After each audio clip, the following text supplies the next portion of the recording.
Assalamualaikum warahmatullahi wabarakatuh. Waalaikumsalam warahmatullahi wabarakatuh.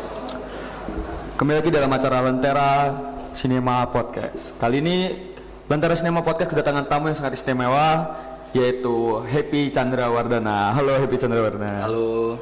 Enaknya manggilnya siapa nih? Kalau biasa dipanggil sih Chandra di kampus. Chandra ya? Jadi gue panggilnya Chandra aja ya. Panggil Happy juga boleh. Happy boleh. Ya Chandra aja lah ya. Yang penting jangan Happy Salma aja. Ya beda dong kalau Happy Salma. Boleh. Jadi kita bakal ngebahas sebuah topik yang sangat unik atau sangat beda nih. Karena kita akan ngebahas soal literasi. Jadi menurut Chandra sendiri nih, literasi itu apa sih? Ngebahas tentang literasi ya. Iya. Sebenarnya literasi itu secara pengertian sederhana yang mudah dimengerti itu literasi adalah memperhatikan sih. Memperhatikan. Ya? Sebenarnya kan kalau banyak orang-orang bilang sekarang itu literasi itu seputar tentang kegiatan membaca, menulis, menghitung. Tapi sebenarnya lebih dasar dari itu, literasi itu ya adalah soal memperhatikan. Memperhatikan. Iya. Memperhatikannya tuh kayak memperhatikan orang ngobrol atau memperhatikan yang apa nih? Yang spesifiknya ada nggak sih? Memperhatikan. Nah gini. Di dalam literasi itu kan ada beberapa kategori. Kategori yang pertama itu adalah literasi dini. Literasi dini atau early literasi. Jadi literasi dini itu dimulai ketika seorang anak itu lahir. Dan seorang anak lahir, terus dia kan pasti belajar nih dari lingkungan sekitarnya, mulai dari orang tua, terus teman-teman. Nah, apa yang dikasih dengan seorang ibu, seorang ayah, kemudian saudara-saudaranya. Nah, pasti kan seorang anak akan mengikuti atau mentemplate dari apa yang telah mereka lakukan, benar nggak? Iya, nah, dari kecil. Dari itu makanya kegiatan-kegiatan yang seperti itu kan namanya menyimak ya. Betul. Menyimak kan nggak cuma kayak mendengarkan, tapi juga memperhatikan. Nah, yang disebut dengan menyimak itulah literasi dini. Oh, jadi yang dimaksud dari literasi dini itu adalah literasi yang menyimak. Iya. Kegiatan menyimak itu adalah disebut sebagai literasi dini. Jadi secara tidak langsung kita dari kecil, kita dari lahir itu sudah mengalami proses literasi itu sendiri ya? Proses literasi itu sendiri. Cuman kan yang namanya literasi itu beda-beda ya. Yang namanya orang-orang gitu. Ya literasi itu kan gini. Literasi itu sebenarnya sebuah sebuah teori. Tapi secara prakteknya itu udah kita lakuin setiap hari. Bahkan detik ini kita ngomong di depan nih. Ini kan berbicara. Berbicara itu bagian dari literasi loh. Sebenarnya. Jadi kita yang saat ini kita lakukan itu literasi. Literasi juga. Jadi interaksi sama manusia atau kita hanya memperhatikan itu termasuk sebuah literasi. Termasuk dari literasi juga. Jadi tadi kan sempat disinggung soal literasi dini. Berarti ada step selanjutnya soal literasi ini. Ada. Apa kalau boleh tahu nih? Selanjutnya dari kita telah telah mempraktekkan literasi dini kan kita menyimak nih. Kemudian naik ke step selanjutnya itu ada namanya literasi dasar atau basic literasi. Nah, basic literasi itulah yang dinamakan sebagai orang-orang yang punya baca, terus menulis, menghitung. Nah, hubungannya apa dengan literasi dini? Ketika seorang anak nih, anak TK atau anak SD, dia kan udah ngerti nih bahasa orang, disuruh diperintah udah ngerti kan. Tinggal dia belajar tentang membaca kata-kata, membaca huruf. Nah, dari membaca huruf itu seorang anak itu bakal bisa menulis. Ketika dia memperhatikan nih, misalkan kata film. Nah, dia mengenal huruf F itu seperti itu, I, L, M itu seperti itu. Kemudian dia bakal mentemplate apa yang udah dia lihat, kemudian dia tulis dengan pena. Nah, itulah yang disebut dengan literasi menulis. Oh, jadi dari awal kita sebenarnya sudah menyimak atau kita sudah memperhatikan. Jadi step selanjutnya dari literasi ini adalah penerapannya lah. Penerapannya dalam kehidupan kita lah.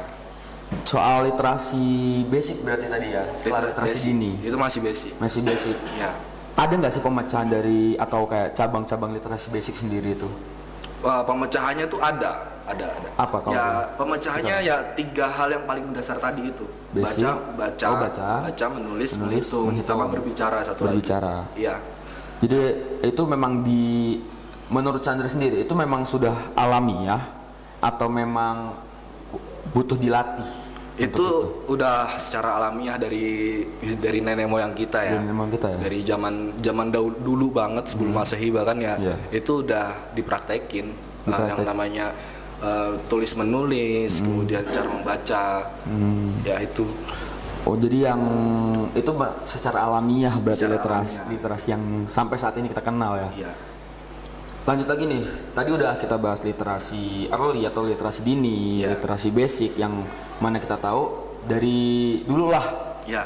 sudah ada dan alamiah terjadi sampai saat ini. Iya. Ada nggak sih hubungan antara literasi dan kegiatan-kegiatan saat ini yang modern-modern, pengembangannya lah? Pengembangannya dari literasi basic tadi. Iya, dari literasi basic, dasar. Ada. Jadi gini, literasi basic dulu lah ya. Soal kita ngomongin soal seputar membaca. Jadi ada kata-kata yang bilang kayak gini. Bacalah, maka engkau akan melihat jendela dunia. Bacalah. Maka engkau akan melihat jendela dunia. Wah, maksudnya apa nih? Nah, maksudnya dari kita membaca, Ya. maka dari membaca itu sebenarnya kita telah membuka sebuah pengetahuan. Bahkan di dalam Quran, surat pertama, ayat pertama yang turun bahkan, Ya. itu kan berbicara tentang literasi sebenarnya. Literasi ya. Iqra bismi rabbikal ladzi khalaq. Nah, bacalah dengan menyebut nama Tuhanmu yang menciptakan. Nah, Iya. dalam kitab suci yang bahkan kita yakini pun disuruh sama Tuhan nih kita disuruh baca loh. Kita disuruh berliterasi bahwa Berliterasi ya. iya, disuruh berliterasi. Jadi secara tidak langsung bahwa dari awal pun agama mengajarkan untuk bacalah. Bacalah. Dan itu bacalah itu termasuk sebuah literasi membaca dong Iya, tentunya. sebuah literasi membaca. Sebuah literasi membaca. Iya. Jadi tidak dipungkiri lah agama dengan literasi itu masih ada sangkut pautnya. Ada sangkut pautnya. Ada sangkut pautnya. Gak bisa dipisahkan. Dan juga mau nih nanya ke Chandra ya soal literasi ini di dunia pendidikan terutama. Ada nggak yang menurut Chandra sendiri literasi itu ada yang kurang atau ada yang perlu di-upgrade atau apa nih? Di dunia pendidikan ya, Ya. literasi yang ya sebenarnya itu tergantung sama literasi itu kan nggak bisa dipisahin dari lingkungan pendidikan sebenarnya. Apalagi di sekolah-sekolah, kemudian di kampus-kampus, bahkan harusnya literasi seperti berpikir, bagaimana cara berpikir, pola pikir, kemudian cara berkritis itu harusnya sudah diajarkan sejak seorang anak itu masih menempuh pendidikan di sekolah dasar. Dari semenjak sekolah dasar berarti. Bahkan harus sekolah dasar karena karena itu akan terus berkelanjutan sampai dia mahasiswa. Puncak emasnya seorang manusia itu berpikir itu berada di usia-usia 18 tahun. Puncak-puncaknya manusia berpikir. Iya, karena kebanyakan orang ketika berada di usia 18 tahun itu dia sebenarnya sedang berada di dalam dilema. Dia itu adalah peralihan dari masa-masa remaja ke masa-masa dewasa. Jadi di usia-usia 18 tahun ini ada masa-masa peralihan dari usia remaja ke dewasa. Dan itu yang biasanya disebut sebagai remaja labil. Remaja labil ya berarti ya. Dia dewasa enggak, remaja juga Remaja enggak enggak, pantas. enggak pantas. Iya. Nah, Chandra sendiri melihat sebuah literasi yang sedang kita alami saat ini nih. Penting nggak sih untuk maksudnya literasi itu penting nggak untuk kita pelajari di luar membaca, menulis? Ya kita kayak nonton film atau kita sharing kayak gini, itu penting nggak menurut Chandra? Penting banget. Penting banget. Kenapa tuh? Karena gini, kita mulai dari literasi. Tadi kan literasi membaca udah ya. Ya. Kemudian kita lanjut ke literasi menulis. Ada sebuah kata-kata yang bilang kayak gini. Menulislah. Maka kelak apa yang ada di benakmu, apa yang ada di pikiranmu itu akan dibaca oleh anak cucumu. Jadi menulislah seakan-akan kamu tuh untuk menulis anak cucumu nanti. Seakan-akan. Seakan-akan. Karena buah pikiran atau apa yang kau impikan itu akan dibaca oleh anak-anak cucu kita. Anak-anak cucu kita nanti. Iya. Sebuah peninggalan Sebuah lah. peninggalan. Untuk dibaca sama anak cucu nanti. Iya. Makanya seberapa pentingnya sih menulis itu akan menorehkan sebuah sejarah sebenarnya. Menulis itu akan menorehkan sebuah sejarah. Akan menorehkan sebuah sejarah. Ada contohnya nggak? Contohnya, tulisan tertua yang ada di dunia. Apa tuh? Itu adalah dari bangsa Sumeria yang itu ditemukan sekitar 5.000 tahun sebelum Masehi. 5.000 tahun sebelum Masehi. 5.000 tahun sebelum Masehi. Sebenarnya Mamang kan namanya ya? Iya, bisa panggil Mamang. Mamang percaya nggak sebelum 5.000 tahun sebelum Masehi itu manusia udah ada? Sebelum 5.000 Masehi manusia tuh udah ada. Udah ada. Buktinya apa? Apa tuh? Ya kalau manusia itu ada. Ya gambar-gambar mungkin kayak sesuatu yang ada di batu. Karena kan belum ada kertas waktu itu kan. Ya, Iya, dari seperti- gambar-gambar. Iya. Gambar-gambar itu kan adalah sebuah kegiatan menulis nggak? Bisa dibilang tapi gitu. dia bukan dengan cara menulis huruf kan? Bukan. Dia menulis gambar. Menulis gambar. Iya, menorehkan sesuatu di atas batu misalkan. Nah itu membuktikan bahwasanya nenek moyang kita itu udah hidup dari zaman dulu. Oh, jadi itu salah satu pembuktian bahwa literasi itu sudah ada dari zaman Sudah sebelum ada. Masehi malah Sudah ya. ada. Oh, jadi di sini tahu nih maksudnya dari awal pun sebelum Masehi atau kita tahu sejarahnya, kalau kita ngeliat teori Darwin pun manusia juga sudah dari zaman purba sudah menulis itu literasi. Sudah menulis literasi itu. Cuma pemahaman literasi mungkin sedang naiknya di tahun-tahun ini. Sebenarnya iya, kalau dibilang sedang naik-naiknya itu di abad-abad sekarang ini. Dia berapa sekarang ini Tapi ya? percaya atau enggak, sebenarnya pola kehidupan manusia itu terus berputar. Artinya gini, Maksudnya gimana? percaya atau nggak percaya, sebelum 5.000 tahun sebelum Masehi, itu kehidupan manusia di dunia ini lebih canggih daripada yang ada zaman sekarang ini. Itu karena dibuktikan dengan adanya penemuan teknologi yang belum bisa dipecahkan oleh ilmuwan yang ilmuwan terpinter sekalipun di abad sekarang. Apa tuh? Contohnya batu, sebuah batu yang di dalamnya itu ada seperti konduktor listrik yang itu berfungsi sebagai sebuah baterai. Dan itu sebenarnya udah diteliti sama ilmuwan, tapi mereka belum tahu fungsi dari itu tuh apa. Artinya kan ada sebuah teknologi yang canggih yang itu kita terdapat missing link di antara zaman itu dengan zaman sekarang gitu. Berarti memang dibutuhkan untuk literasi Dibutuhkan lebih dengan jauh, literasi untuk lebih pemahaman itu lebih jauh. Iya, Apalagi menyangkut abad sekarang kan sebenarnya kita udah bisa dibilang era modern lah ya. Era modern. Semua serba digital, Iya. semua serba online atau Sebuah online. Dan literasi pun menurut Chandra akibat kita ngalamin Covid pandemi kemarin, itu kan berarti menambah opsi literasi itu sendiri. Iya benar. Karena ketika COVID kemarin itu kan kita nggak boleh keluar rumah ya. Iya, Kita di lockdown di dalam rumah, kita suruh ngapain kan mesti gabut nih. Iya. Nah gabutnya orang itu kan macem-macem ya. Kalau memang dia ada yang berinisiatif untuk memecahkan stresnya, salah satu memecahkan stres itu adalah menulis sebenarnya. Menulis ya. Menulis. Karena dengan kita menulis sebenarnya kita udah membagi pikiran kita dengan sebuah tulisan. Iya. Jadi untuk mengurangi stres kita waktu pandemi kemarin itu bisa dihilangkan dengan cara menulis, menonton, atau beristirahat lah ya, Ya. dan menjaga pola hidup waktu kita pandemi kemarin. Iya benar. Terus dari itu bisa juga sih kayak misalkan kita gabut nih, kita gabut terus kita pengen nulis-nulis diary. Diary itu sebenarnya salah satu langkah awal seseorang itu menjadi penulis. Diary itu adalah salah satu langkah awal untuk seseorang menjadi sebuah penulis. jadi seorang penulis. Iya, karena dengan dia menulis kegiatan dia sehari-hari, dia itu bakal bisa merangkai kata-kata yang akan selanjutnya secara di alam bawah sadar dia itu bakal bisa merangkai suatu tulisan yang menjadi sebuah cerita yang menarik. Menjadi sebuah tulisan yang menarik berarti ya. Iya. Berarti kita bisa simpulin nih dari apa yang kita bahas soal literasi. Ya. Literasi sendiri itu sesuatu yang alamiah dan sesuatu yang harus dipelajari sebenarnya. Harus dipelajari. Karena itu untuk pengembangan diri sendiri, apalagi kita di zaman era modern ini. Apalagi ini, Mang. Apa tuh? Ketika akhir-akhir ini nih.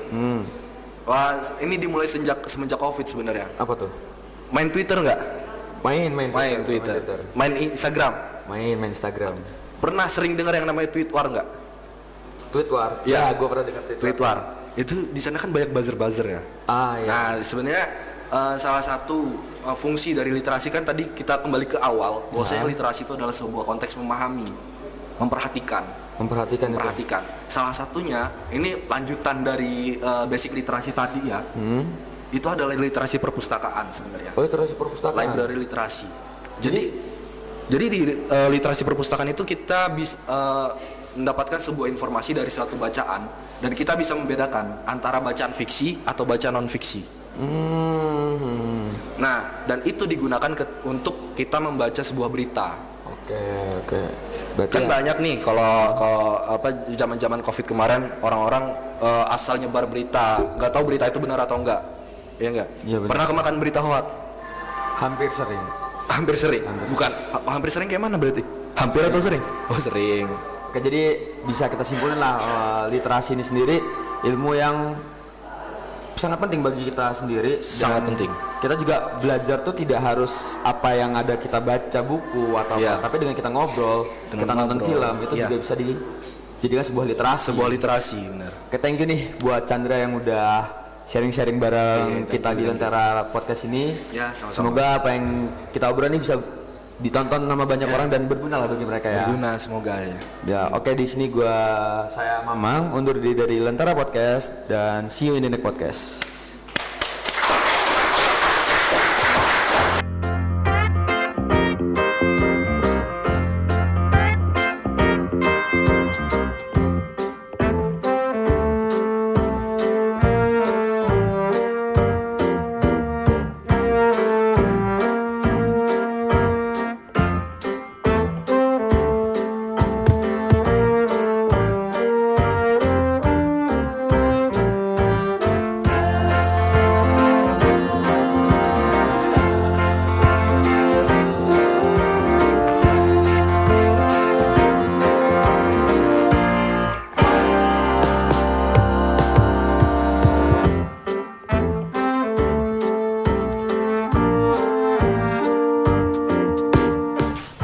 Kesannya itu lebih percaya diri, lebih berani tampil di depan orang banyak. Tadi saya dan kelompok saya yang pertama kalinya berani memperagakan podcast di SMA Negeri 1 Trimurjo ini. Bisa mengerti public speaking yang lebih baik, ngomong tidak terbata-bata, dan membuat suasana lebih rileks dan enjoy. Dan menggunakan kata-katanya itu tidak harus formal, namun sopan dan baik. Dan kalau bicara itu ngalir terus, gak ada yang terbata-bata. Dari peragaan podcast kemarin, kita bisa mengetahui atau saya bisa mengetahui bagaimana cara podcast yang baik, public speaking, cara berbicara agar tidak terbata-bata untuk pede, dan kita bisa membawa obrolan itu menjadi mengalir dan lebih menarik untuk dibaca atau ditonton oleh penonton gitu, Pak. Jadi kita tuh mengetahui cara public speaking yang baik di depan orang banyak, terus tidak terbata-bata dalam melaksanakan podcast, memahami intonasi,